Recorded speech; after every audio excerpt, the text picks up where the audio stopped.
मेरी कृषि लहरा रही है से क्या बनेगा? कृषि के प्राचीनतम साक्ष्य मेहरगढ़ तथा लहुरादेव दोनों स्थानों से प्राप्त हुए हैं। विकल्प में अगर लहुरादेव नहीं है तब मेहरगढ़ बलूचिस्तान लगाना है, अन्यथा लहुरादेव लगाना है।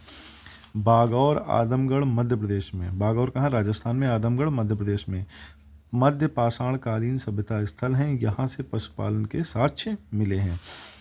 कब्र में दम है। दमदमा उत्तर प्रदेश में से एक ही कब्र में 3 मानव कंकाल मिले हैं। कुल 41 समाधान हैं और 5 कब्र में 2 शव हैं। नवदा टोली ताम्र पाषाणकालीन युगीन सभ्यता स्थल का उत्खनन कार्य HD सांकलिया ने किया था। ठीक है, नवदा टोली ताम्र पाषाण युगीन सभ्यता स्थल का उत्खनन कार्य HD सांकलिया ने किया था। इसकी ट्रिक बनेगी टीले पर सांकर। ठीक है, नवपाषाणकालीन स्थल संगन कल्लू कर्नाटक से राख का टीला प्राप्त हुआ है। संगन कब कट गया? संगन कल्लू तथा किब्बिन नाहाली मध्य पाषाणकालीन सभ्यता स्थल है तथा कर्नाटक में स्थित है। संगन कल्लू तथा किब्बिना हल्ली मध्य पाषाणकालीन सभ्यता स्थल हैं तथा कर्नाटक में स्थित हैं। ठीक है, बुर्ज होम कश्मीर से गर्तावास के साक्ष्य मिले हैं तथा शव के साथ कुत्ता, बकरी तथा अन्य जानवरों के साथ दफनाया जाता था।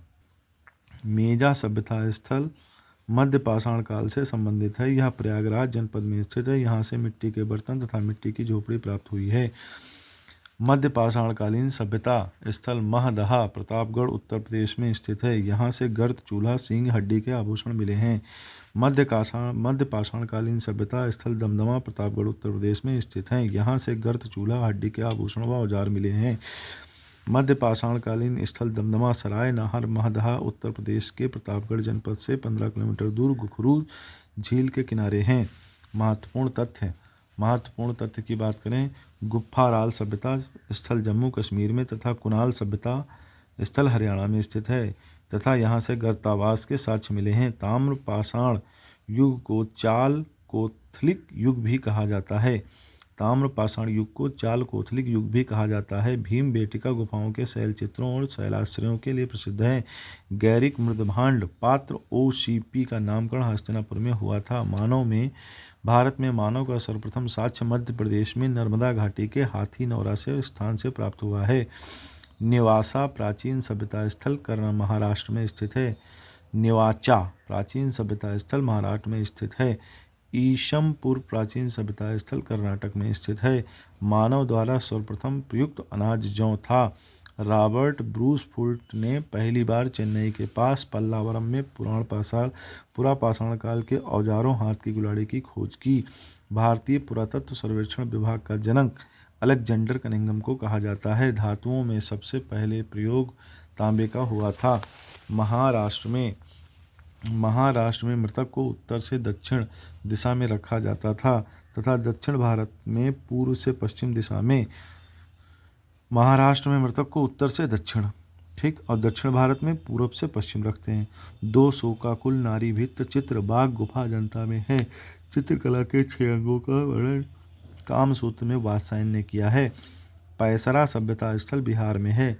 लांगनाज सभ्यता स्थल गुजरात में है। अब हम बात करते हैं भारत में राखीगढ़ी सैंधव सभ्यता का सबसे बड़ा स्थल है। इसकी खोज सूरजभान ने की थी तथा बनावली स्थल की खोज रविंद्र सिंह बिष्ट ने की। ये दोनों स्थल हरियाणा में स्थित हैं। लोथल में रंग बरसा, ठीक, लोथल सभ्यता स्थल और रंगपुर सभ्यता स्थल गुजरात में स्थित हैं। इन दोनों की खोज रंगनाथ राव ने की थी। ठीक, फजल अहमद ने कोट द्वार की खोज की। रोपड़ और आलमगीरपुर सभ्यता स्थलों की खोज यज्ञदत्त शर्मा ने की। चहुंदड़ो सभ्यता स्थल पाकिस्तान में स्थित है। इसकी खोज मजूमदार ने की थी तथा मैके ने उत्खनन कार्य किया था।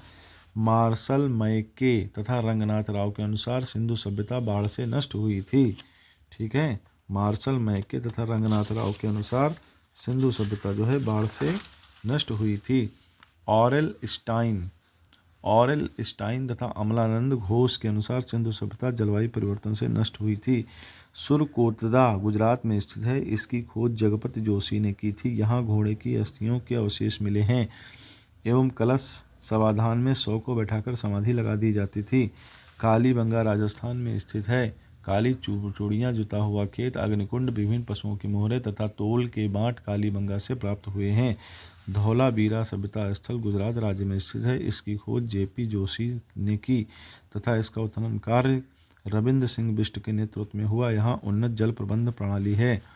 पक्की मिट्टी का हल बनावली सभ्यता स्थल हरियाणा से मिला है। यह रंगोई नदी के किनारे स्थित था।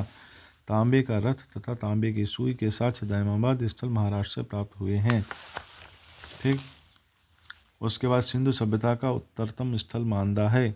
सिंधु सभ्यता का उत्तरतम स्थल मांदा है। यह जम्मू कश्मीर में स्थित है। दायमाबाद दक्षिणतम स्थल है। यह महाराष्ट्र में स्थित है। दक्षिण पश्चिमतम स्थल सुतका गंडोर है। यह बलूचिस्तान में स्थित है। पूर्वतम स्थल आलमगीरपुर है। यह उत्तर प्रदेश में स्थित है। दिशा तर्क सख्त के क्रम में लगा दें।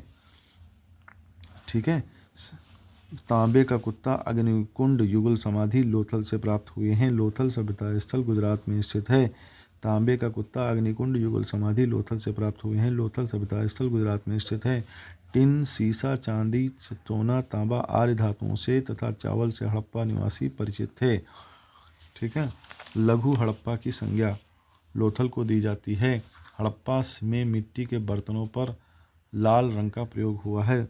ददेरी सभ्यता स्थल हड़प्पा स्थल है। यह पंजाब के लुधियाना जिले में स्थित है। सिंधु घाटी के लोग मातृ देवी की उपासना करते थे। हड़प्पीय स्थल धौलावीरा आयताकार बना था तथा यह 3 भागों में विभक्त था। सुमेरिया सभ्यता के लोग विश्व के प्रथम लिपि आविष्कारकर्ता थे। सुमेरिया प्राचीनतम लिपि है। सिंधु घाटी सभ्यता में पाई गई मोहर पर पुरुष देवता चित्रित हैं। वहाँ एक योगी की ध्यान मुद्रा में एक टांग पर दूसरी टांग डाले पद्मासन में बैठा, उसके चारों ओर हाथी, बाघ, गैंडा, भैंसा तथा पैर के पास 2 हिरन, पशुपति मोहर, इस तरह की पशुपति मोहर। ठीक। काबुल नदी का प्राचीन नाम कुंभा था। झेलम नदी का नाम प्राचीन नाम वितस्ता था। रावी नदी का प्राचीन नाम परुषणी था। ठीक है। रावी का परुषणी। ऋग्वेद के 7वें मंडल में दशराग युद्ध का वर्णन है। यह परुषणी रावी नदी के तट पर हुआ था। यह युद्ध भरत वंश के राजा सुदास तथा 10 राजाओं के समूह के बीच हुआ था। सुदास के पुरोहित वशिष्ठ थे तथा 10 राजाओं के संघ के पुरोहित विश्वामित्र थे। इसमें भरत वंश के राजा सुदास की विजय हुई। शूद्र शब्द की उत्पत्ति के संबंध में पुरुष सूक्त में उल्लिखित उक्त का समावेश ऋग्वेद के 10वें मंडल में किया गया है। पुनर्जन्म की शपथ लो। शूद्र पुरुषों में दम होता है। ठीक। पुनर्जन्म की शपथ लो। पुनर्जन्म का पहली बार वर्णन शतपथ ब्राह्मण में उल्लिखित है। ठीक। तुम दया करो। दयानंद सरस्वती के अनुसार आर्य तिब्बत क्षेत्र से आए थे। बाल गंगाधर तिलक के अनुसार आर्य उत्तरी ध्रुव से आए थे। बच्चा रूस गया। चाइल्ड के अनुसार आर्य दक्षिणी रूस से आए थे। मैक्स मध्य में है। मैक्स मूलर के अनुसार आर्य मध्य एशिया से आए थे। आयुर्वेद ऋग्वेद का उपवेद है। सामवेद का उपवेद गंधर्व वेद है। यजुर्वेद का उपवेद धनुर्वेद है। अथर्ववेद का उपवेद अर्थशास्त्र या शिल्पवेद है। आयु जादू का अर्थ बता। आयुर्वेद का जनक अथर्ववेद है। अथर्ववेद में जादू, टोना तथा वनस्पति शास्त्र का वर्णन है। यजुर्वेद का ब्राह्मण शतपथ ब्राह्मण है। इसमें यज्ञ पद्धति तथा मानव बलि का वर्णन है। गोपथ ब्राह्मण अथर्ववेद से संबंधित है। अथर्ववेद में जादू, टोना, तंत्र मंत्र का वर्णन है। अथर्ववेद को ब्रह्मवेद भी कहते हैं। पंचविश ब्राह्मण सामवेद से संबंधित हैं। सामवेद को भारतीय संगीत का मूल कहा जाता है। सामवेद के मंत्रों का गायन करने वाले को उद्गाता कहते थे। गंधर्व वेद सामवेद का उपवेद है। इंद्र यूं वर्षा करता है। ऋग्वैदिक काल में युद्ध के देवता तथा वर्षा के देवता इंद्र थे। ऋग्वैदिक काल में विष्णु संरक्षक देवता थे। ऋग्वैदिक काल में विष्णु संरक्षक देवता थे। ऋग्वैदिक काल में मानव तथा देवताओं के बीच मध्यस्थ अग्निदेव थे। ऋग्वैदिक काल में ऋतु परिवर्तन का राजा एवं विश्व नियामक वरुण को कहते थे। अपाला, विशाखा, घोषा, लोपमुद्रा का नाम वेद मंत्रों की रचना करने के लिए जाना जाता है। वैशेषिक दर्शन की रचना कणाद ऋषि ने की थी। वेदांत दर्शन के प्रवर्तक बादरायण ऋषि हैं तथा जैमिनी ऋषि पूर्व मीमांसा के प्रवर्तक हैं। यम और नचिकेता की बातचीत का वर्णन कठोपनिषद में किया गया है। याज्ञवल्क निष्काम कर्म का सिद्धांत ईशोपनिषद से लिया गया है। निष्काम कर्म का सिद्धांत याज्ञवल्क और गार्गी में संवाद का वर्णन बृहदारण्यक उपनिषद में है। याज्ञवल्क्य और गार्गी में बड़ा संवाद हुआ। ठीक है, बड़ा से बृहदारण्यक। केन उपनिषद में साकार ब्रह्म तथा निराकार ब्रह्म का वर्णन है। ऋग्वेद के 7वें मंडल में महामृत्युंजय मंत्र का उल्लेख है। ऋग्वेद के 7वें मंडल में महामृत्युंजय मंत्र का उल्लेख है। जिंद अवस्था पारसियों का धर्म ग्रंथ है। इसकी लिपि ब्राह्मी है। यह ऋग्वेद से मिलता जुलता है। ऋग्वेद में 10,580 ऋचाएँ हैं तथा 10 मंडल। ऋग्वेद की भाषा वैदिक संस्कृति है। गायत्री मंत्र की रचना विश्वामित्र ने की थी। यह ऋग्वेद के 3रे मंडल में वर्णित तथा सविता सूर्य को समर्पित है। ऋग्वेद काल में जनसंख्या समूह राजा राज 20 गांव कल आना। ऋग्वैदिक काल में जन समूह ढांचा में सबसे छोटी इकाई परिवार कुल थी। उसके बाद गांव, फिर विश्व, उसके बाद जन तथा अंत में राष्ट्र थी। ज्योति कल छंद शिक्षा के व्याकरण में निरुत्तर हो गई। ज्योतिष कल्प छंद शिक्षा व्याकरण तथा निरुक्त ये सभी वेद अंग हैं। ठीक है। ऋग्वेद के उपवेद का नाम आयुर्वेद है तथा ऋग्वेद के पाठकर्ता को होत्र कहते हैं। उदय गधे के समान है। सामवेद को भारतीय संगीत का जनक कहा जाता है। गंधर्व वेद सामवेद का उपवेद है। सामवेद के पाठकर्ता को उद्गाता कहा जाता है। यज्ञ में आधा धनुष यजुर्वेद के पाठकर्ता को अधर्व्यू कहा जाता है। यजुर्वेद का उपवेद धनुर्वेद है। यज्ञ आदि अनुष्ठानों का वर्णन इसी वेद में है। ऋग्वेद यजुर्वेद तथा सामवेद को वेद त्रयी या त्रयी कहा जाता है। पुराण का अर्थ पुराने को नवीन करना। वर्ण शब्द का सर्वप्रथम उल्लेख ऋग्वेद में मिलता है। ऋग्वेद का 9वां मंडल पूर्णतः सोम को समर्पित है। सिंधु नदी का ऋग्वैदिक काल में सर्वाधिक महत्व था। इस ऋग्वेद में सर्वाधिक उल्लेख हुआ है। इसे हिरण्य कहा गया है। ऋग्वेद काल में निष्क गले में पहना जाने वाला आहार था, किंतु निष्क वैदिक काल में विनिमय का एक माध्यम भी था। अथर्ववेद में सभा समिति को प्रजापति की 2 पुत्रियां कहा गया है। तमसोमा ज्योतिर्गमय कथन बृहदारण्यक उपनिषद से लिया गया है। वैदिक काल में जीविकोपार्जन हेतु वेद वेदांग पढ़ाने वाला अध्यापक उपाध्याय कहलाता था। लक्ष्मी सूक्त, विवाह सूक्त, हिरण्यगर्भ सूक्त, नासदीय सूक्त, रोग निवारक सूक्त सभी का ऋग्वेद में वर्णन है। काशी का सर्वप्रथम उल्लेख अथर्ववेद में मिलता है। महाभारत के अनुसार इस नगर की स्थापना दिवोदास ने की थी। कौशल का शतपथ ब्राह्मण में उल्लेख है। सामवेद की शाखाएं कौथुमी, जैमिनी व राणायनी हैं। सौनक अथर्ववेद की शाखा है। 563 ईसा पूर्व में गौतम बुद्ध का जन्म हुआ था। गौतम बुद्ध के अनुसार मोक्ष प्राप्ति का एकमात्र साधन अष्टांगिक मार्ग है, जो कि सम्यक दृष्टि, सम्यक आजीविका, सम्यक कर्म, सम्यक संकल्प, सम्यक वाणी, सम्यक स्मृति, सम्यक समाधि, सम्यक व्यायाम है। सम्यक वाणी, सम्यक स्मृति, सम्यक समाधि, सम्यक व्यायाम, सम्यक दृष्टि, सम्यक आजीविका, सम्यक कर्म, सम्यक संकल्प, ये सभी अष्टांगिक मार्ग हैं। महात्मा बुद्ध के पिता शुद्धोधन थे। ये शाक का गणराज्य से संबंधित थे। महात्मा बुद्ध की मृत्यु कुशीनगर में हुई थी। कुशीनगर पर मल्लों का शासन था। बौद्ध धर्म की हीनयान शाखा के अनुयायी पुनर्जन्म में विश्वास रखते हैं। ये मानते हैं कि आत्मा होती है। बोधिसत्व में विश्वास रखते हैं। बोधिसत्व का अर्थ है जो व्यक्ति बुद्ध बनने या मोक्ष प्राप्त करने के मार्ग पर है, उन्हें बोधिसत्व के रूप में जाना जाता है। प्रथम बौद्ध संगीति अजातशत्रु के शासनकाल में राजगृह में हुई थी। इसकी अध्यक्षता महाकश्यप ने की थी। द्वितीय बौद्ध संगीति कालाशोक के शासनकाल में वैशाली में हुई थी। इसकी अध्यक्षता सबकामी ने की थी। तीसरी बौद्ध संगीति अशोक के शासनकाल में पाटलिपुत्र में हुई थी। इसकी अध्यक्षता मुगालपुत्र तिस्य ने की थी। चतुर्थ बौद्ध संगीति कनिष्क के शासनकाल में कुंडलवन कश्मीर में हुई थी। इसकी अध्यक्षता वसुमित्र ने की थी। बौद्ध धर्म में आत्मा के अस्तित्व को मान्यता नहीं है। महापरिनिर्वाण मंदिर उत्तर प्रदेश के कुशीनगर जिले में स्थित है। सारनाथ में दिया गया प्रथम उपदेश धर्मचक्र प्रवर्तन है। बुद्ध ने सर्वाधिक उपदेश श्रावस्ती में दिए थे। सप्तगाणी गुफा राजगृह बिहार में स्थित है। अशोक का राम विहार पाटलिपुत्र में स्थित है। अनात्मवाद सिद्धांत बौद्ध धर्म से संबंधित है। माध्यमिक या शून्यवाद के मत के प्रवर्तक नागार्जुन हैं। इनकी प्रसिद्ध रचना माध्यमिक कारिका है। बौद्ध ग्रंथों में बुद्ध के गृहत्याग को महाभिनिष्क्रमण कहा गया है। बौद्ध साहित्य को त्रिपिटक कहा जाता है। यह पाली भाषा में रचित है।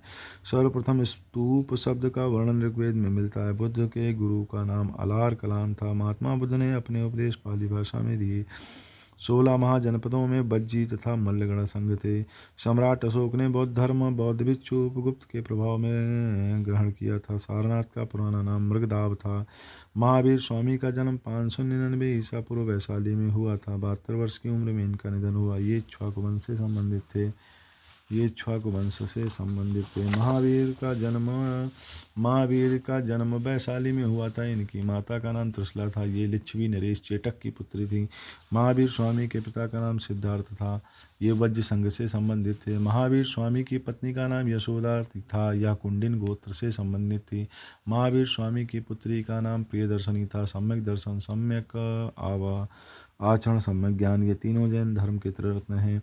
जैन धर्म का मत है कि आत्मा होती है। बौद्ध और जैन दोनों ही धर्म पुनर्जन्म में विश्वास करते हैं। जैन धर्म की प्रथम संगीति पाटलिपुत्र में हुई थी तथा चंद्रगुप्त मौर्य के काल में हुई थी एवं इसके अध्यक्ष स्थूलभद्र थे। जैन धर्म की दूसरी संगीति वल्लभी में हुई थी तथा इसके अध्यक्ष देवार्धि क्षमा श्रवण थे।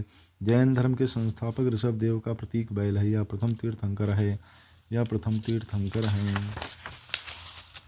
अजितनाथ दूसरे तीर्थंकर हैं। इनका प्रतीक हाथी है। जैन धर्म के तीसरे तीर्थंकर महानंभो नाथ का प्रतीक घोड़ा है। जैन धर्म को 23वें तीर्थंकर पार्श्वनाथ है। इनका प्रतीक सांप है। जैन धर्म के 24वें तीर्थंकर महावीर स्वामी, इनका प्रतीक चिन्ह सिंह है। जैन धर्म के 22वें तीर्थंकर अश्वनेमी का चिन्ह शंख है। पदम प्रभु का जन्म कौशाम्बी में हुआ था। पार्श्वनाथ का सुश्रुत का जन्म बनारस में हुआ था। ऋषभ देव, अभिनंदन, अजितनाथ, सुमितनाथ, अनंतनाथ, इन सभी जैन तीर्थंकरों का जन्म अयोध्या में हुआ था। संभवनाथ का जन्म श्रावस्ती में हुआ था। मक्खलीपुत्र घोषाल का जन्म श्रावस्ती में हुआ था। आजीवक संप्रदाय एक भाग्यवादी संप्रदाय, इसके प्रतिपादक मक्खलीपुत्र घोषाल थे। बुद्ध और महावीर के प्रबल विरोधियों के रूप में आजीवकों के तीर्थंकर मक्खलीपुत्र घोषाल का उल्लेख बौद्ध जैन शास्त्रों में मिलता है। हम जन्म से पर्व मनाते। हेमचंद द्वारा रचित पुस्तक परिशिष्ट पर्व जैन धर्म से संबंधित। इसमें मौर्य वंशावलियों का वर्णन है। जैन धर्म के 5 सिद्धांत क्रमशः ब्रह्मचर्य, सत्य, अहिंसा, परिग्रह हैं। ब्रह्मचर्य सिद्धांत सबसे बाद में महावीर स्वामी द्वारा प्रतिपादित किया गया है। अणुव्रत का सिद्धांत का प्रतिपादन जैन धर्म ने किया था। अनेकांतवाद सिद्धांत जैन धर्म से संबंधित, इसे स्यादवाद या भंगीवाद के नाम से जाना जाता है। यापनीय जैन धर्म का एक संप्रदाय है। कौशाम्बी बौद्ध तथा जैन दोनों की प्रसिद्ध तीर्थस्थली है। जैन धर्म में पूर्ण ज्ञान के लिए कैवल्य शब्द का प्रयोग किया गया है और इसे पाने वाले को केवली कहा जाता है। महावीर स्वामी ने अपनी पहली वर्षा ऋतु अस्तिका ग्राम राजगृह में बिताई। महावीर स्वामी ने अपनी अंतिम वर्षा ऋतु पावापुरी विहार में बिताई। महावीर स्वामी की प्रथम शिष्या चंपा के शासक की पुत्री चंदना थी। महावीर स्वामी ने अपना प्रथम उपदेश राजगृह प्राकृत भाषा में दिया था। पूर्व मध्य काल में भक्ति भावना को लोकप्रिय बनाने में 2 संप्रदायों की प्रमुख भूमिका रही। एक नयनार था, दूसरा अलवार। शिव की उपासना करने वालों को नयनार शैव कहा जाता था। भगवान विष्णु की उपासना करने वालों को अलवार वैष्णव कहा गया। हेलियोडोरस यूनानी राजदूत था। यह भारत के भागभद्र के शासनकाल में आया था। हेलियोडोरस ने भागवत धर्म ग्रहण किया था। हेलियोडोरस ने विदिशा बेशनगर अभिलेख का निर्माण भागवत धर्म के श्री कृष्ण की प्रशंसा में कराया था। इसने भागवत वासुदेव को देव देवश कहा गया है। इस अभिलेख को कनिंगम ने खोजा था। भागभद्र शुंग वंश का राजा था। देखो, हेलियोडोरस यूनानी राजदूत था। यह भारत में भागभद्र के शासनकाल में आया था। ठीक, हेलियोडोरस ने भागवत धर्म ग्रहण किया था। हेलियोडोरस ने विदिशा बेशनगर अभिलेख का निर्माण भागवत धर्म के श्री कृष्ण की प्रशंसा में कराया था। इसमें भागवत वासुदेव को देव देवस कहा गया है। इस अभिलेख को कनिंगम ने खोजा था। भागभद्र शुंग वंश का राजा था। ठीक है। उसके बाद में चेदी राजवंश के अभिलेखों में मत्त मयूर नामक शैव संप्रदाय का उल्लेख मिलता है। भागवत धर्म के प्रवर्तक वृषणी वंशी कृष्ण थे। छांदोग्य उपनिषद में उन्हें देव की पुत्र कहा गया है। रामायण के किष्किंधा कांड में राम और हनुमान की भेंट का वर्णन है। कालिका पुराण शाक्त धर्म से संबंधित है। गीता का कर्मयोग निष्काम कर्मयोग है। कुरु महाजनपद की राजधानी इंद्रप्रस्थ दिल्ली थी। महाभारत के युद्ध में दोनों पक्ष कुरु वंश से संबंधित है। कुरु वंश की स्थापना राजा कुरु ने की थी। हस्तिनापुर उत्तर प्रदेश के मेरठ जनपद में स्थित है। यह भी कुरु वंश की राजधानी रहा है। सूरसेन महाजनपद की राजधानी मथुरा थी। वत्स महाजनपद की राजधानी कौशाम्बी थी। उदयन यहाँ का राजा था, शासक था। चेदी महाजनपद की राजधानी सुक्तिमती थी। मल्ल महाजनपद की राजधानी कुशीनगर थी। काशी महाजनपद की राजधानी बनारस थी। पांचाल महाजनपद की उत्तरी राजधानी छत्र तथा दक्षिणी राजधानी कामपिली थी। इसमें बरेली आसपास का क्षेत्र सम्मिलित था। कौशल महाजनपद की प्रथम राजधानी अयोध्या तथा द्वितीय राजधानी श्रावस्ती थी तथा यहाँ का राजा प्रसेनजीत था। वज्जी महाजनपद की राजधानी वैशाली थी। मत्स्य महाजनपद की राजधानी विराटनगर थी। अस्मक महाजनपद की राजधानी प्रतिष्ठान पुरिया पैठन थी। हर्यक वंश का संस्थापक बिंबिसार था। इसके बाद इसका पुत्र अजातशत्रु शासक बना, राजा बना। अजातशत्रु के बाद उसका पुत्र उदयन गद्दी पर बैठा। अंत में नागदशरथ इस वंश का अंतिम शासक था। हाथी गुम्फा अभिलेख कलिंग की उदयगिरी पहाड़ियों में मिला है। इसको उत्कीर्ण खारवेल ने कराया। खारवेल कलिंग के चेदी वंश का सबसे प्रतापी शासक था। यहाँ जैन धर्म का अनुयायी था। हाथी गुम्फा अभिलेख पर महापद्म नंद का वर्णन है। हाथी गुम्फा अभिलेख की भाषा प्राकृत है। भारत का सर्वप्रथम उल्लेख इसी अभिलेख में मिलता है। हसीन मासूका मगध प्राचीन भारत के 16 महाजनपदों में से एक था। इसकी राजधानी गिरिब्रज, राजगीर तथा बाद में पाटलिपुत्र थी। मगध का सर्वप्रथम उल्लेख अथर्ववेद में मिलता है। मगध पर शासन करने वाले राजवंशों में हर्यक वंश, शिशुनाग वंश, नंद वंश, मौर्य वंश, शुंग वंश, कण्व वंश सभी क्रमानुसार है। रामायण का बांग्ला अनुवाद कृतिवास ने किया। यह बारबक शाह के समय हुआ। रामायण का बांग्ला अनुवाद कृतिवास ने किया। यह बारबक शाह के समय हुआ। प्राचीन भारत में सर्वप्रथम आने वाले विदेशी आक्रमणकारी क्रमशः हिंद, यूनानी, शक्त, पल्लव तथा कुषाण थे। ठीक है। सिकंदर के समकालीन नंद वंश का अंतिम शासक घनानंद था। घनानंद को यूनानी लेखकों ने अग्रमीज कहा है। सिकंदर ने 2 नगरों निफैया या निरकैया, बऊ के फेला या बुके फेलस की स्थापना की। सिकंदर के आक्रमण के समय अश्वक एक सीमांत गणराज्य था जिसकी राजधानी मशक थी। सिकंदर के आक्रमण के समय अश्वक एक सीमांत गणराज्य था जिसकी राजधानी मशक थी। रामायण, मंजरी, कथा विलास, बृहत कथा, मंजरी ये सभी छेमिंद की रचनाएं हैं। बृहत कथा का अर्थ होता है लंबी कथा। ठीक। कथा सरित सागर पुस्तक संस्कृत भाषा में सोमदेव के द्वारा लिखी गई है। मुद्रा राक्षक नाटक के रचयिता विशाख दत्त हैं। इसमें चंद्रगुप्त को वृषल या कुलहीन कहा गया है। विशाख दत्त ने देवी चंद्रगुप्त की भी रचना की है। विशाख दत्त संस्कृत भाषा के कवि थे। सेड्रोकोटस की चंद्रगुप्त मौर्य के रूप में पहचान विलियम जोन्स ने की। अभिज्ञान शाकुंतलम का अनुवाद भी विलियम जोन्स ने किया था। सेंड्रोकोटस नाम चंद्रगुप्त को जस्टिन ने दिया था तथा एंड्रोकोटस नाम एरियन और प्लूटार्क ने दिया था। अशोक के मंकी अमर हैं। अमरावती स्तूप अशोक द्वारा बनवाए गए तथा मैकेंजी द्वारा खोजे गए।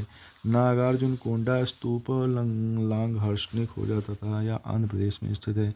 अशोक के अधिकतर अभिलेखों की भाषा प्राकृत है तथा लिपि ब्राह्मी है। गुर्जरा अभिलेख, मास्की अभिलेख तथा नेत्तूर अभिलेख में अशोक के नामों का उल्लेख अशोक का महाराज कुमार नाम पानगोरिया अभिलेख में मिलता है। अशोक का बुद्ध शाक्य नाम मास्की अभिलेख में मिलता है। अशोक का प्रियदर्शी नाम बराबर अभिलेख में मिलता है। मगधाधिराज अशोक का नाम बाबरू अभिलेख में मिलता है। मगधाधिराज अशोक का नाम बाबरू अभिलेख में मिलता है। अशोक के दूसरे स्तंभ लेख में पड़ोसी राज्य चोल केरल पुत्र पांड्य सतीय पुत्र का वर्णन है। अशोक के दूसरे व तीसरे अभिलेख शाहबाज गढ़ी व मानसेरा पाकिस्तान से प्राप्त हुए। इनकी भाषा प्राकृत व खरोष्ठी लिपि है। खरोष्ठी लिपि दाएं से बाएं लिखी जाती है। सारनाथ का स्तंभ अशोक ने लिखवाया था। बाद में इस स्तंभ लेख पर गुप्तों और कुषाणों ने भी लेख उत्तीर्ण कराए। यह स्तंभ लाल पत्थर से बना हुआ है। यह बुद्ध धर्म चक्र से संबंधित है। इलाहाबाद का कौशाम्बी अभिलेख अशोक द्वारा उत्कीर्ण कराया गया तथा इस अभिलेख को अकबर ने कौशाम्बी से इलाहाबाद में स्थापित कराया था। इस अभिलेख में समुद्रगुप्त के बारे में अधिक जानकारी मिलती है। इस अभिलेख पर जहांगीर और बीरबल के लेख अंकित हैं। इसे रानी का अभिलेख भी कहा जाता है। अशोक के 13वें अभिलेख में कलिंग युद्ध का वर्णन है। इसके द्वारा बौद्ध धर्म अपनाने की सूचना मिलती है। रुमनदेही अभिलेख लुम्बिनी से प्राप्त हुआ है। इसमें बुद्ध जी के जीवन से संबंधित स्थलों की यात्रा अशोक ने की ऐसा ज्ञात होता है। बिंदुसार मौर्य वंश का शासक था तथा चंद्रगुप्त मौर्य का पुत्र था। डायमेकस बिंदुसार के शासनकाल में आया था तथा वह सीरिया का निवासी था। मेगस्थनीज चंद्रगुप्त मौर्य के शासनकाल में आया था। मेगस्थनीज की पुस्तक इनका नाम इंडिका है।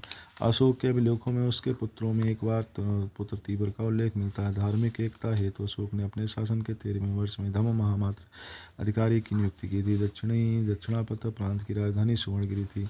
उत्तरापथ की राजधानी तक्षशिला थी। अवंत की उज्जैनी थी। कलिंग की तोसली राजधानी थी। पासी पूरी प्रदेश की पाटलिपुत्र राजधानी थी। अशोक तुमर गया। अशोक के समय मिस्र का शासक तुरमय था। मैसेडोनिया का शासक अतकिनी था। अशोक स्तूप लेह, सांची का स्तूप मध्य प्रदेश, भरूच के स्तूप मध्य प्रदेश, बोधगया स्तूप बिहार, धामे के स्तूप वाराणसी तथा धर्म राज्य के स्तूप वाराणसी का निर्माण अशोक ने कराया था। धोसिता मठ कौशाम्बी में स्थित है। इसका निर्माण सृष्टि घोषित ने कराया था। धामे के स्तूप सारनाथ में स्थित है।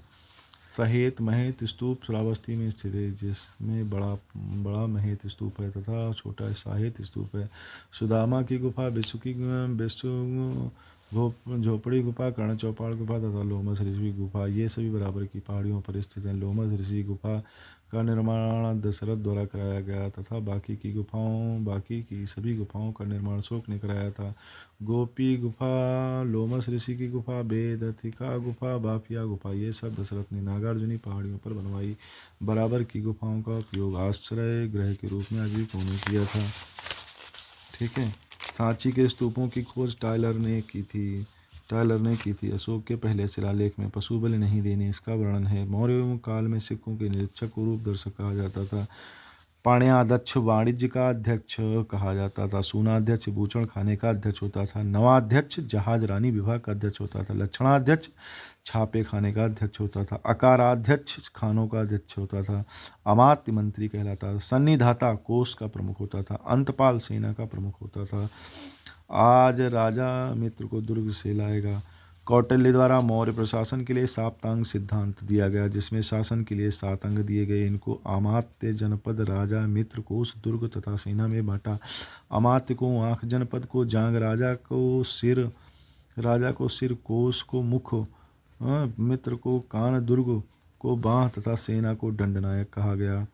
ठीक। अमात्य आँख के लिए, जनपद जंघा के लिए, राजसत्ता केंद्र और सिर, मित्र कान के लिए, कोष मुख के लिए, दुर्ग बाह के लिए, सेना दंड के लिए। कौटिल्य के अर्थशास्त्र की तुलना में कियावली के प्रिंस से की जाती है। भारत का प्रथम अस्पताल एवं औषधि विभाग का निर्माण अशोक ने कराया था। मौर्य काल में व्यापारिक काफिलों को सार्थवाह की संज्ञा दी गई। अशोक के शिलालेखों को पढ़ने वाला प्रथम अंग्रेज जेम्स प्रिंसेप था। भाग एवं बलि प्राचीन भारत में राजस्व के स्रोत थे। मौर्य काल में राजस्व एकत्र करने का कार्य समाहर्ता द्वारा किया जाता था। पंकोदक संनिरोधे मौर्य प्रशासन में सड़क पर जल और कीचड़ फैलाने पर लिया जाने वाला जुर्माना था।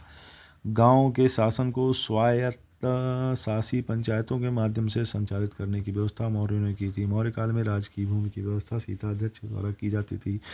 इससे प्राप्त होने वाली आय को सीता कहा जाता था। मौर्योत्तर काल शुंग वंश, मालविका अग्निमित्रम के संग विदेश चली गई। अग्निमित्र शुंग वंश का शासक था। शुंग वंश के शासकों की राजधानी विदिशा थी। मालविका अग्निमित्रम में अग्निमित्र तथा और मालविका की कहानी का वर्णन है।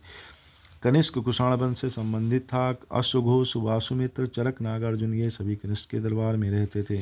भीम कडभिशस ने सर्वप्रथम सोने के सिक्के जारी किए थे। कनिष्क के सिक्कों पर बुद्ध का अंकन मिलता है। कुषाण काल में बाल विवाह की प्रथा जारी हुई थी। कुषाण काल में ही बाल विवाह प्रथा आरंभ हुई थी। स्ट्रेटो सेकंड ने शीशे के सिक्के जारी किए थे। चरक संहिता में 8 अध्याय 120 खंड हैं। यौधेय सिक्कों पर कार्तिक के देवता का अंकन मिलता है। पुष्यमित्र शुंग द्वारा 2 अश्वमेध यज्ञ किए जाने के बारे में जानकारी अयोध्या लेख से मिलती है।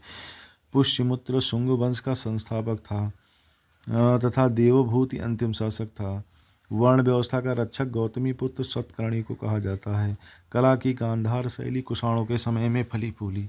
सातवाहन शासक गौतमी पुत्र सतकर्णी को नासिक अभिलेख में एक ब्राह्मण का कहा गया है। रवातक अभिलेख अफगानिस्तान में स्थित हैं, जिसमें कनिष्क द्वारा नए संवत को शुरू करने का वर्णन है।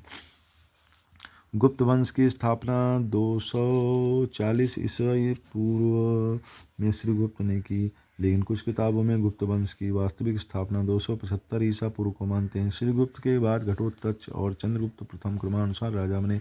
चंद्रगुप्त प्रथम ने ही भारत में सोने के सिक्के चलवाए थे। गुप्त काल में ही भागवत धर्म का उदय हुआ। गुप्तों का राज चिन्ह गरुण था। उपयुक्त युक्ति में जो शब्द चंद्रगुप्त से पहले प्रयोग किए गए हैं वह चंद्रगुप्त प्रथम की उपाधियां हैं, तथा जो शब्द चंद्रगुप्त के बाद में प्रयोग किए गए वह चंद्रगुप्त द्वितीय की उपाधियां हैं। महाराजाधिराज चंद्रगुप्त प्रथम की उपाधि थी। विक्रमादित्य व परम भागवत चंद्र उपाधि चंद्रगुप्त द्वितीय की थी। ठीक है। विक्रमादित्य व परम भागवत उपाधि चंद्रगुप्त द्वितीय की थी। भूमि स्पर्श मुद्रा की सारनाथ में स्थित बुद्ध मूर्ति गुप्त काल से संबंधित है। गुप्त काल से संबंधित मूर्ति गजब।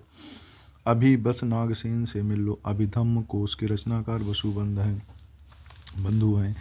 मिलिंद पिन्हों के रचनाकार नागसेन हैं। नालंदा विश्वविद्यालय का संस्थापक कुमार गुप्त प्रथम तथा इसकी प्रसिद्धियाँ उपाधियाँ महेंद्रादित्य एवं सकारिदित्य थीं। गुप्त शासकों में सर्वाधिक अभिलेख कुमार गुप्त के मिले हैं। कुमार गुप्त ने अपने नाम के सिक्के ढलवाए थे। कुमार संभव, रघुवंश, ऋतुसंहार, मेघदूत, मालविकाग्निमित्रम कालिदास द्वारा रचित हैं। कालिदास चंद्रगुप्त द्वितीय विक्रमादित्य के दरबारी कवि थे। चंद्रगुप्त की द्वितीय को ही विक्रमादित्य कहा जाता है। देवराज, देवगुप्त, देवश्री, परम भागवत, चंद्रगुप्त द्वितीय की उपाधियां हैं। शकों को पराजित करने के कारण इनको सकारी भी कहा जाता है। यशोवर्मन संभवतः गुप्त वंश का शासक था। मंदसौर अभिलेख में संस्कृत भाषा में यह उत्कीर्ण है। यशोवर्मन ने हूणों के शासक मिहिर कुल को हराया था। पंच सिद्धांतिका व बृहत संहिता के लेखक वरामिहिर थे। भीतरी अभिलेख गाजीपुर उत्तर प्रदेश में स्थित हैं तथा स्कंदगुप्त से संबंधित हैं। हूणों को हराने वाला शासक स्कंदगुप्त था तथा क्रमादित्य स्कंदगुप्त की उपाधि थी। प्रथम सती होने का प्रमाण भानुगुप्त के अभिलेख से मिलता है, जिसमें भानुगुप्त के सेनापति भोजराज की मृत्यु पर उसकी पत्नी के सती होने का उल्लेख मिलता है। तक्षशिला विश्वविद्यालय की स्थापना मौर्य काल में हुई थी तथा नालंदा विश्वविद्यालय की स्थापना गुप्त काल में हुई थी। ह्वेनसांग हर्षवर्धन के शासनकाल में आया था। ह्वेनसांग ने नालंदा विश्वविद्यालय में 2 वर्ष गुजारे। ह्वेनसांग हर्षवर्धन के शासनकाल में आया था। इसे यात्रियों का राजकुमार भी कहते हैं। इसकी पुस्तक सीयू की है। श्री संप्रदाय विशिष्टाद्वैतवाद रामानुज ने चलाया। श्री राम विशिष्ट हैं तो श्री संप्रदाय तथा विशिष्टाद्वैतवाद रामानुजाचार्य ने चलाया। तुम राम विष्णु से अलग हो। विशिष्टाद्वैत के जनक रामानुजाचार्य का जन्म तमिलनाडु में हुआ था। ये विष्णु के उपासक व अलवार संत थे। 2 नींबू की सनक चढ़ी है। द्वैताद्वैत सनक संप्रदाय निम्बिकाचार्य ने चलाया। शंकर अद्वितीय हैं। अद्वैतवाद शंकर दर्शन के प्रतिपादक श्री शंकराचार्य। इन्होंने 4 दिशाओं में 4 हिंदू मठों की स्थापना की। शुद्ध दैत्यवाद के प्रतिपादक वल्लभाचार्य थे। शिव ने घर में 3 एलिफेंट आधे कूट दिए। एलिफेंटा की गुफा को धारापुरी गुफा भी कहते हैं। यहाँ कुल 7 गुफाएं। इनका निर्माण राष्ट्रकूटों ने कराया था। अर्धनारीश्वर मूर्ति तथा त्रिमूर्ति यहीं पर स्थित है। मंदिर में शिव के कई रूपों का वर्णन है। ये गुफाएं यूनेस्को की विश्व विरासत सूची में शामिल हैं।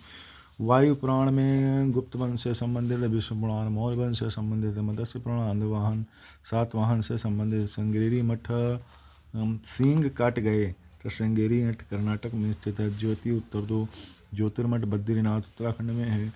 गोवर्धन मठ पुरी उड़ीसा में स्थित है। नागानंद प्रियदर्शिका तथा रत्नावली नाटक हर्षवर्धन ने लिखे। चारुदत्तम तथा स्वप्नवास दत्तम की रचना महाकवि भास ने की थी। मेगास्थनीज ने एक यूनानी यात्री था। यह चंद्रगुप्त मौर्य के शासनकाल में आया था। इसने इंडिका नामक पुस्तक लिखी। प्लिनी रोम का प्रमुख भूगोलवेत्ता था। इसने नेचुरल हिस्ट्री नामक पुस्तक लिखी। मेगास्थनीज भारत में सबसे पहले आया। मेगास्थनीज यूनान से था तथा चंद्रगुप्त मौर्य के शासनकाल में आया। मेगास्थनीज के बाद फाहियान आया तथा ये चंद्रगुप्त द्वितीय के समय आया। फाहियान के बाद शुंगुन, हेनसांग तथा इत्सिंग आए।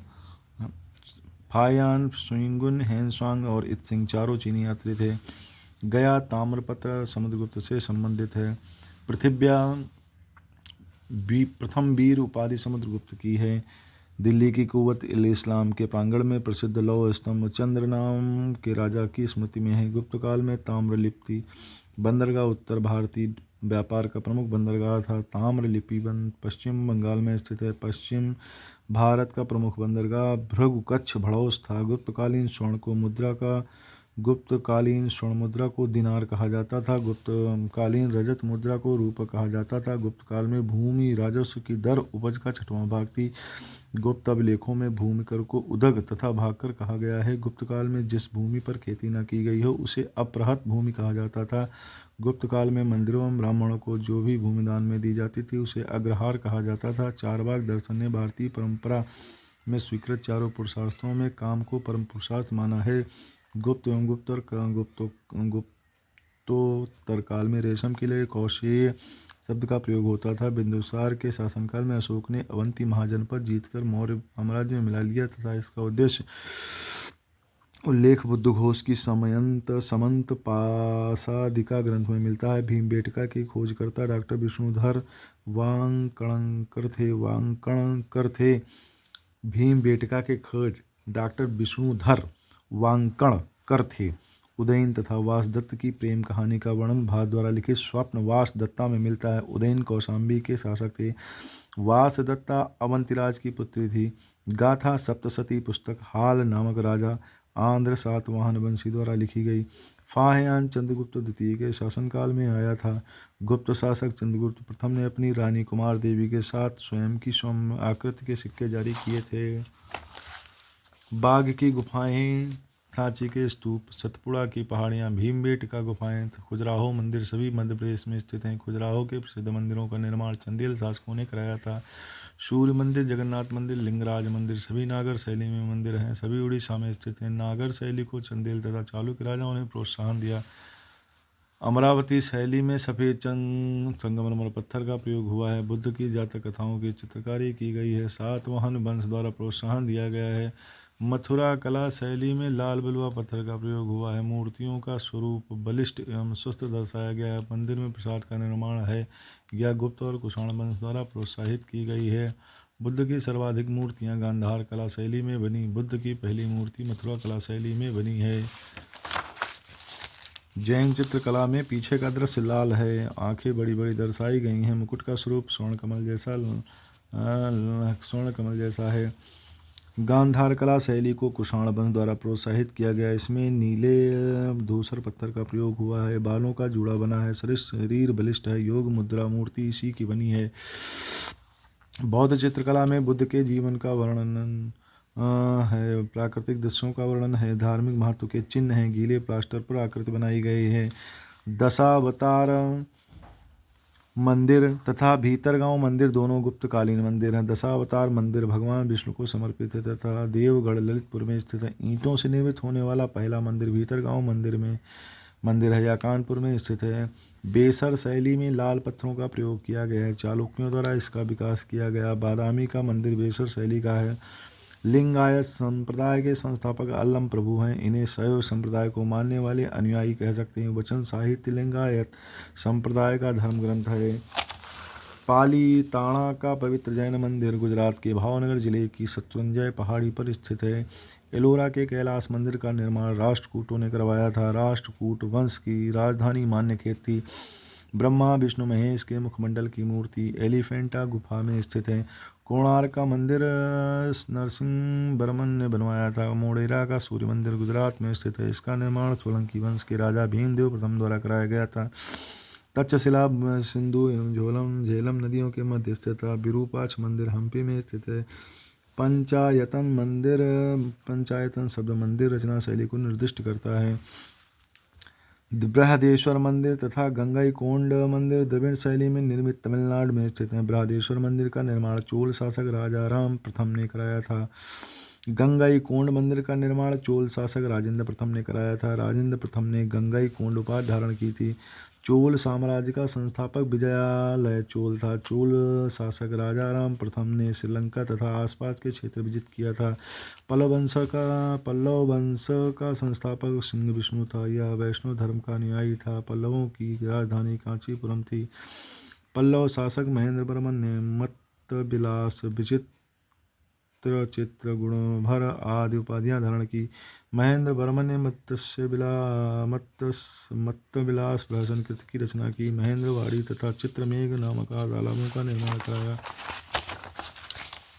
चंदेल के नाना को खुजली है। चंदेल वंश के संस्थापक नानुक चंद्रवर्मन 831 में की। इनकी राजधानी खजुराहो थी। काटक वंश का संस्थापक बिंदुशक्ति था। थक्कोलम का युद्ध चोल तथा राष्ट्रकूट वंश के बीच हुआ था। उत्तर मेरूर अभिलेख तमिलनाडु में स्थित यह चोल शासक परांतक प्रथम की शासन व्यवस्था का वर्णन करता है। इक्ष्वाकु वंश की स्थापना श्री शांतमूलम ने की थी। इस वंश की राजधानी नागार्जुन कोंड थी। इस आंध्र भृत्य, आंध्र नौकर, आंध्र इक्ष्वाकु तथा श्री पर्वतीय भी कहते हैं। यह ब्राह्मण धर्म का अनुयायी था। चेर साम्राज्य को केरल पुत्र भी कहते हैं। चेर साम्राज्य को केरल पुत्र भी कहते हैं। इनकी राजधानी वंजी करूवर थी। इनका प्रतीक धनुष था। चेर साम्राज्य के प्रमुख बंदरगाह टोंडी बंदर, नौरा, कन्नौर व मुसरी मजरिस हैं। चेर साम्राज्य के प्रमुख बंदरगाह टोंडी बंदर, नौरा, किन्नौर व मुसरी मजरिस हैं। शुंग वंश, कर्ण वंश, सातवाहन वंश, ये तीनों वंश ब्राह्मण साम्राज्य थे। शुंग वंश, कर्ण वंश, सातवाहन वंश, ये तीनों वंश ब्राह्मण वंश थे एवं तीनों क्रमानुसार हैं। सातवाहन वंश के शासनकाल में यह जनता की गुफाओं में उत्कीर्णन कार्य शुरू हुआ। सबसे अधिक शीशे के सिक्के सातवाहनों ने जारी किए। सातवाहन वंश की स्थापना श्रीमुख सिमुख ने की। इनकी राजधानी प्रतिष्ठा या पैठन थी। सातवाहनों ने कई बार शकों के आक्रमण को विफल किया। प्रथम संगम मदुरई में हुआ स्थान है। अध्यक्षता अगस्त ऋषि ने की। द्वितीय संगम कपाटपुरम में हुई, अगस्त ऋषि ने की। तृतीय संगम मदुरई में हुई, नक्कीरर ने की। तोलकाप्पियम व्याकरण ग्रंथ तोलक्कपियार ने लिखा है। शिल्पाधिकारम का लेखक इलांगो अडिगल है। मणिमेखलय महाकाव्य के लेखक शीतलय सतनार हैं। कंबन ने तमिल रामायण व रामावतारम की रचना तमिल भाषा में की थी। चोल काल में निर्मित नटराज की मूर्ति प्रायः चतुर्भुज है। राजा राज प्रथम ने एक स्थायी सेना तथा विशाल नौसेना का गठन किया। राजा राज प्रथम ने एक स्थायी सेना तथा विशाल नौसेना का गठन किया। चोल राजा राजेंद्र प्रथम ने सिंघल द्वीप श्रीलंका पर विजय प्राप्त की। प्राचीन संस्कृत ग्रंथों में प्राप्य यवन प्रिय शब्द काली मिर्च का घोतक है। कुरल को तमिल साहित्य का बाइबल तथा लघुवेद माना जाता है। कुरल को तमिल साहित्य का बाइबल तथा लघुवेद माना जाता है। संगम युग में उरायूर कपास के व्यापार का महत्वपूर्ण था। संगम युग में उरायूर कपास के व्यापार का महत्वपूर्ण केंद्र था। चालुक्यों ने उत्तर भारत पर शासन नहीं किया। चोल काल में गैर ब्राह्मण कृषकों की भूमि को बेल्लन बेगई कहा जाता था। चोल काल में व्यापारियों के संघ को नगरम कहा जाता था तथा उत्तर भारत में व्यापारियों के संगठन को श्रेणी कहा जाता था। चोल काल में निर्मित नटराज की कांस्य प्रतिमाओं में देवाकृति प्रायः चतुर्भुज है। महाबलीपुरम का मंदिर पल्लवों ने बनवाया था। पल्लव राजवंश के समय कान्हेरी विश्वविद्यालय महाराष्ट्र में स्थापित किया गया था। अक्षय नींव एक प्रकार की जमा की गई धनराशि थी जिसके ब्याज का प्रयोग धार्मिक कार्यों के लिए किया जाता था। द्रविड़ शैली के मंदिरों की शुरुआत पल्लवों ने की थी। इसको विस्तृत रूप चोलों ने दिया था। कैलाशनाथ मंदिर तथा राज सिद्धेश्वर मंदिर कांची में स्थित है। इनको नरसिंह वर्मन द्वितीय ने बनवाया था। धंगदेव ने महाराजाधिराज की उपाधि धारण की थी। उसने खजुराहो में विश्वनाथ मंदिर बनवाया था। यह चंदेल वंश से संबंधित था। काव्यादर्श, अमंत सुंदरी कथा तथा 10 कुमार चरितम, यह सभी रचनाएं दंडी द्वारा रचित हैं। हेरोडोटस को इतिहास का पिता कहा जाता है। हिस्टोरिका इनकी प्रसिद्ध पुस्तक है। अष्टाध्यायी पाणिनि की प्रसिद्ध कृति है। कश्मीर के हिंदू राज्य का इतिहास कल्हण द्वारा रचित रजत तरंगिणी से ज्ञात होता है। कल्हण कृत रजत तरंगिणी में कुल 8 तरंग हैं। गीत गोविंद के रचयिता जयदेव मिताक्षरा की रचना विज्ञानेश्वर ने की। मत्त विलास प्रहसन के लेखक महेंद्र वर्मन हैं। शूद्रक ने मृच्छकटिकम नामक नाटक की रचना की। सिद्धांत शिरोमणि भास्कर की प्रसिद्ध पुस्तक है। भारवी ने किराता अर्जुनियम की रचना की। धर्मपाल पाल वंश का शासक था। धर्मपाल ने विक्रमशिला विश्वविद्यालय तथा सोमपुर महाविहार का निर्माण कराया था। यह सोनपुर बिहार में स्थित धर्मपाल को उसके लेखों में परम सौगात कहा जाता है। धर्मपाल ने महाराजाधिराज परमेश्वर परम भट्टारक जैसी उपाधियां धारण की थीं। कन्नौज पर आधिपत्य को लेकर लगभग 200 वर्षों तक 3 महाशक्तियों पाल, राष्ट्रकूट तथा गुर्जर प्रतिहार के बीच होने वाले संघर्ष को त्रिपक्षीय त्रिकोणीय संघर्ष कहा जाता है। इस संघर्ष में अंतिम सफलता गुर्जरों प्रतिहारों को मिली। रामायण का तमिल अनुवाद कंबन ने किया था। यह अनुवाद चोल शासक कुलोतुंग तृतीय के समय हुआ। जेजाक भुक्ति बुंदेलखंड का प्राचीन नाम था। विक्रमशिला विश्वविद्यालय को बख्तियार खिलजी ने 1203 में नष्ट किया था। गुर्जर प्रतिहार वंश का संस्थापक नागभट्ट प्रथम था।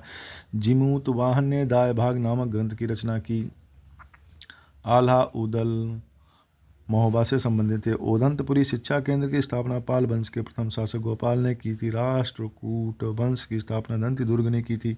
इसने हिरण्यगर्भ महादान यज्ञ करवाया था। नगर श्री महोदय कन्नौज का पुराना नाम है। नगर श्री महोदय कन्नौज का पुराना नाम है।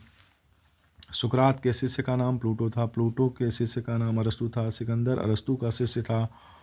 सुकरात के शिष्य का नाम प्लूटो, प्लूटो के शिष्य का नाम अरस्तु, और सिकंदर जो है अरस्तु का शिष्य था। ओके। भूधृति प्रणाली, भूधृति प्रणाली का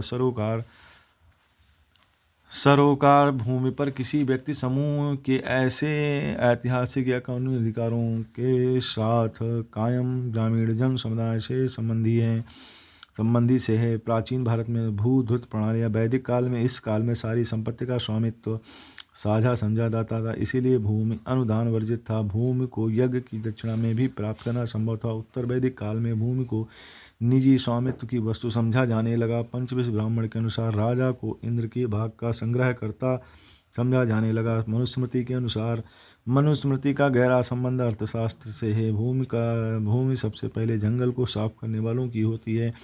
मौर्य वंश अर्थशास्त्र से जानकारी प्राप्त होती है कि 2 प्रकार की जोतें थीं, राष्ट्र जोत और सीता जोत। राष्ट्र जोत शासन के प्रभाव से स्वतंत्र थी। सीता जोत पर राज्य का सख्त नियंत्रण था। सीता जोत पर सर्वहारा वर्ग लोग खेती करते थे।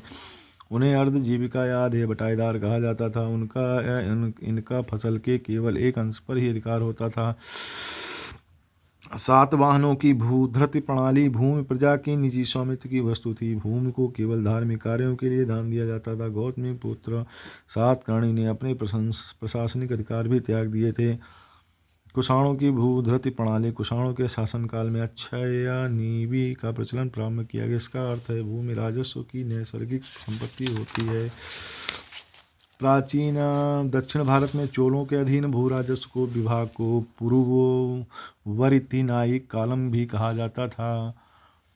मुगल काल में भूधृति प्रणाली राजस्व खेती का प्रचलन था। राजस्व संग्रह का अधिकार उस व्यक्ति को दे दिया जाता था जो सबसे ऊंची बोली लगाता था। संग्राहकों को संग्रह का 10% भाग मेहनताना दिया जाता था। जब्ती अथवा धसाला व्यवस्था, इस दौरान भूमि को पोलज, प्रति, चाचर और बंजर में विभक्त किया जाता था। जब्ती व्यवस्था को टोडरमल बंदोबस्त भी कहा जाता था। शेरशाह और अकबर के शासनकाल में टोडरमल ने इस व्यवस्था को क्रियान्वित किया था। दक्षिण भारत में औरंगजेब ने लागू किया था। हर साल पोलज भूमि पर हर वर्ष खेती की जाती थी। चाचर भूमि 2-3 वर्ष तक खाली रहती थी। बंजर भूमि 5 वर्ष से अधिक समय तक खाली रहती थी। प्रति भूमि कुछ समय के लिए खाली रहती। अल-तमगा एक भूमि अनुदान था। मुस्लिम नेताओं धार्मिक के विशेष अनुदान का प्रशमन जिसे एम्पो कहा जाता था। पाली ग्रंथों में अनाथ, पिंडक तथा कोशी गोत जैसे जमींदारी व्यापारियों का उल्लेख मिलता है। यह जमींदार जिस राज्य में रहते थे उस राज्य को करों की दृष्टि से भी अत्यधिक लाभ होता था। इक्ता भूमि का वह वर्ग जो रक्तों से संबंधित अधिकारियों को दी जाती थी। खालिसा भूमि का वह वर्ग जो सुल्तान के अधीन होता था।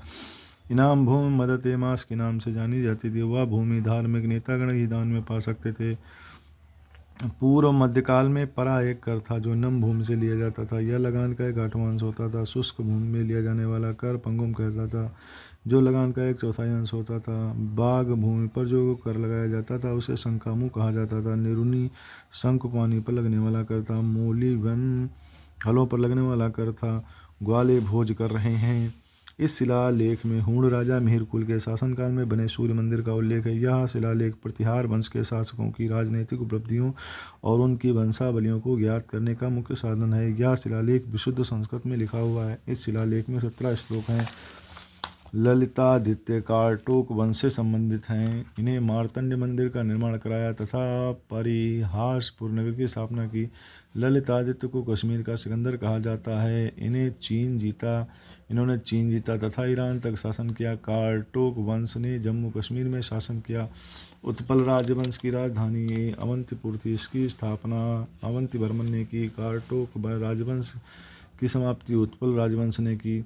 The light of Asia sir Edwin Arnold ने लिखी, जिसमें गौतम बुद्ध के जीवन चरित्र का वर्णन है। यह पुस्तक ललित विस्तार ग्रंथ पर आधारित है। The light of Asia Gautam Buddha को कहा जाता है। बुद्ध के प्रिय शिष्य आनंद के कहने पर महिलाओं को संघ में प्रवेश की अनुमति मिली। प्रमुख अभिलेख देवपाड़ा अभिलेख देवताओं की बंगाल में विजय हुई। देवपाड़ा अभिलेख बंगाल में स्थित है। इस अभिलेख का निर्माण बंगाल के शासक विजय सेन ने कराया था। इस अभिलेख में भंग शासकों के बारे में जानकारी प्राप्त होती है। ए होल अभिलेख पुल पर हौले से संस्कृत पढ़ेंगे कालिदास। इस अभिलेख में कवि रवि कीर्तनिक ने बादामी के चालुक्य राजा पुलकेशिन द्वितीय की प्रशंसा में लिखा था। यह होल अभिलेख कर्नाटक में स्थित है। यह भारतीय वास्तुकला के पालने के रूप में पहचाना जाता है। इसमें पुलकेशिन द्वितीय व हर्षवर्धन के मध्य हुए युद्ध का वर्णन किया गया है। यह संस्कृत भाषा में लिखा गया है। इसमें मेगुती जैन मंदिर का भी उल्लेख किया गया है। यह एक जैन शिलालेख है। इसमें भारवी और कालिदास जैसे प्रसिद्ध हिंदू कवियों का उल्लेख किया गया है। ठीक है। नासिक उपलब्ध। नासिक अभिलेख में क्या है? नासिक अभिलेख में सातवाहनों की उत्पत्ति तथा उनके प्रसिद्ध शासक गौतमी सतकर्णी की उपलब्धियों का वर्णन किया गया है। इसे गौतमी सातकर्णी की माता गौतमी बलश्री ने लिखा है। यह गद्य काव्य के रूप में लिखा गया है। इसमें वशिष्ठ पुत्र पुलवामी की धार्मिक सहिष्णुता तथा संस्कृति की जानकारी भी इसी अभिलेख से मिलती है। जूनागढ़ अभिलेख। यह अभिलेख जूनागढ़ के निकट गिरनार पर्वतों पर स्थित है, इसलिए इसे गिरनार अभिलेख भी कहते हैं। यह संस्कृत भाषा में लिखा गया पहला विस्तृत अभिलेख है। इसमें शासक रुद्रदामन की उपलब्धियों का वर्णन है। इस अभिलेख में चंद्रगुप्त मौर्य, अशोक व रुद्रदामन द्वारा सुदर्शन झील का निर्माण और मरम्मत की जानकारी मिलती है। इसमें पता चलता है कि रुद्रदामन ने झील की मरम्मत करवाने के लिए अपनी प्रजा से बिगाड़ कराई थी। इसमें पता चलता है कि रुद्रदामन ने झील की मरम्मत कराने के लिए अपनी प्रजा से बिगाड़ कराई थी। इस अभिलेख में बिगाड़ शब्द का उल्लेख पहली बार हुआ है।